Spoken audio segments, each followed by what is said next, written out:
छोटे छोटे क्यूटसे बटाटे दिसायलाही छान दिसतात आणि भाजी त्याची छान होते, त्यामुळे बाजारात दिसले की लगेचच घ्यावेसे वाटतात. तर मी ते पातेल्यामध्ये अर्धवट असे उकडून घेतलेले आहेत. सेमी ग्रेव्ही पद्धतीची त्याची मी भाजी बनवत आहे. खूप ड्राय नाही आणि खूप रस्स्याची अशी नाही. त्यासाठी पॅनवरती खडा मसाले टाकलेत काही आणि मोठे मोठे कांदा आणि टोमॅटो कट करून टाकलेले आहेत. फ्राय करून घेते आहे हाय फ्लेमवरती. रंग वगैरे बदलायचा नाही. मसाल्यांसोबत थोडा वेळ परतल्याच्या नंतर खडे मसाले मी त्यातले काढून बाजूला केलेले आहेत.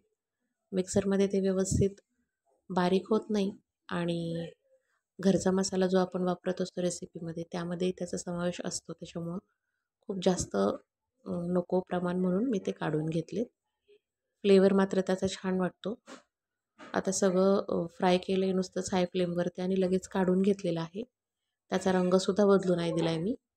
बटर टाकलेलं आहे पॅनमध्ये त्याच आणि बटर मेल्ट झालं की त्याच्यामध्ये आपले जे उकडलेले बटाटे आहेत त्याला मी थोडेसे काटे चमच्याने साईड्सला अशा त्याच्या छिद्र केले होते, जेणेकरून त्यात मसाले वगैरे जातील व्यवस्थित आतमध्ये. छान तेल बटरवरती हे गोल्डन होईपर्यंत फ्राय करायचे आणि काढून घ्यायचे आहेत. आता त्याच पॅनमध्ये मी 2 चमचे बेसन पीठ टाकले. छान असं कलर येईपर्यंत त्याला परतून घ्यायचं.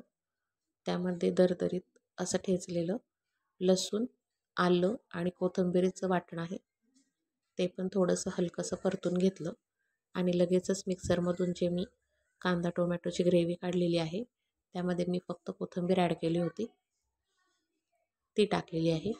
आता व्यवस्थित अशी ग्रेव्ही परतून घ्यायची. तेल सुटायला लागलं की त्यामध्ये हिंग, हळद, लाल तिखट, धणा पावडर, घरचा मसाला टाकलेला आहे, चवीपुरतं मीठ टाकलेलं आहे आणि व्यवस्थित असं मी परतून घेतलेलं आहे. खूप ड्राय वाटतंय म्हणून मी त्यामध्ये खलबत्त्यामध्ये ठेचलं होतं मी लसूण आणि ते, त्याच्यामुळे तेच मी थोडंसं पाणी टाकून ते पाणी टाकलेलं आहे. आता व्यवस्थित मिक्स करायचं. पुन्हा तेल सुटेपर्यंत त्याला परतायचं.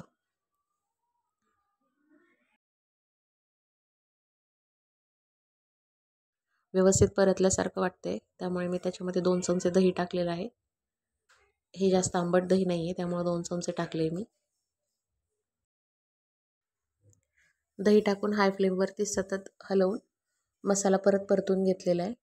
त्यामध्ये आपले फ्राय केलेले बटाटे टाकलेत, तेही व्यवस्थित मसाल्यामध्ये घोळवून घ्यायचे. परत थोडंसं पाणी टाकायचं. अगदी 1 मिनिट झाकण ठेवायचं, कारण की बटाटे अर्धवट आपले उकडलेले आहेत. फक्त मसाला आणि फ्लेवर्स त्याच्यामध्ये जाण्यासाठी झाकून ठेवायचं. त्याची ग्रेव्ही लगेचच ड्राय होते कारण आपण त्यामध्ये बेसन पीठ टाकलेलं आहे. स्मूथनेस येतो ग्रेव्हीला बेसन पिठामुळे. काजूची पेस्ट वगैरे पण टाकू शकता, पण ती खूप हेवी भाजी होते, शाही पद्धतीची होते, म्हणून मी सिंपलमध्ये केलेली आहे. छान अशी सिंपल रेसिपी आवडली असेल तर व्हिडिओला लाईक करा, चॅनलला सबस्क्राईब करा.